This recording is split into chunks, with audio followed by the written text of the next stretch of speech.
আমার আব্বা মা যে স্কুলে পড়ে, ইংলিশ মিডিয়ামে পড়ে, মাসে 3000 টাকা দিতে হয়। ইংরেজি মাস্টারের একটা মাস্টার পড়ায় 500 টাকা দিতে হয়। অঙ্ক পড়ায়, ইতিহাস, ভৌত বিজ্ঞান, জীবন বিজ্ঞান, হিস্টোরি পড়ায়, ভূগোল পড়ায়, তাদের জন্য আলাদা আলাদা টাকা দিতে হয়।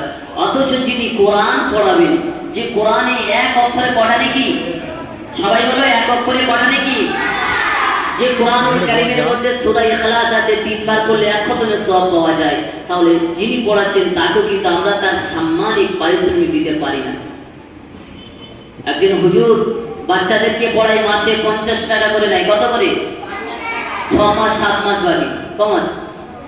কিন্তু অথচ যে মাস্টারের কাছে পড়ে অ্যাডভান্স তাকে টাকা দিতে হয়, যেগুলো শিখলে দুনিয়ার ফায়দা কিন্তু পরকালের কোনো ফায়দা নেই।